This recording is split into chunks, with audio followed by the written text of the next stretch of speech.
बिस्मिल्लाहिर्रहमानिर्रहीम अल्हम्दुलिल्लाहि रब्बिल आलमीन वस्सलातु वस्सलामु अला सय्यिदिल अंबिया वल मुरसलीन।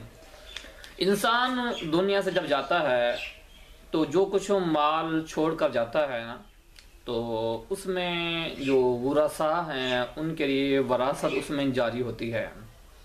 बेटा है, बेटी है, बीवी है, माँ बाप हैं, तो उनके लिए वरासत जारी होती है, जिसमें उसके कुल जायदाद को उनके दरमियान तकसीम कर दिया जाता है कुरान और हदीस की रोशनी के अंदर। अब सवाल ये पूछा गया है कि ये जो पेंशन होती है, पेंशन माहाना हर माह जो सरकारी मुलाजिम हैं उनके फौत होने के बाद उनकी घरवाली को मिलती है, तो पेंशन भी इसी तरीके से तकसीम होगी, यानी पेंशन में भी वरासत जारी होगी या नहीं होगी, ये सवाल जारी पूछा गया। देखें, जो पेंशन होती है, सरकारी मुलाजिम जहाँ पर मुलाजमत करता है, उसके रिटायरमेंट के बाद जो हुकूमत पैसे देती है, उसके बाद फिर हर माह उसको जो हुकूमत अपनी तरफ से पैसे देती है, इसको कहते हैं पेंशन। ये पेंशन उसको ज़िंदगी भर मिलती रहती है और उसके फौत होने के बाद उसकी घरवाली को भी मिलती रहती है।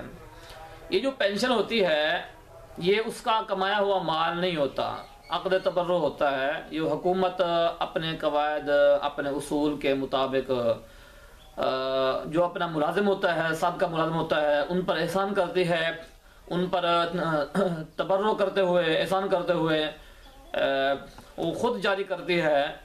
तो इसमें किसी ना बेटे का कोई हक होता है, ना बेटे का कोई हक होता है, ना और फैमिली का कोई मेंबर है उसको ले सकता है, ना ही उनमें से किसी और का हक होता है। ये सिर्फ बीवी के लिए होता है और बीवी ही इनको ले सकती है, और इसमें वरासत का जो कानून है वो जारी नहीं होगा, और ना ही किसी बेटा और बेटी इसमें एहतजा करने का हकदार है। ये सिर्फ बीवी का हक है और वो ही ले सकती है।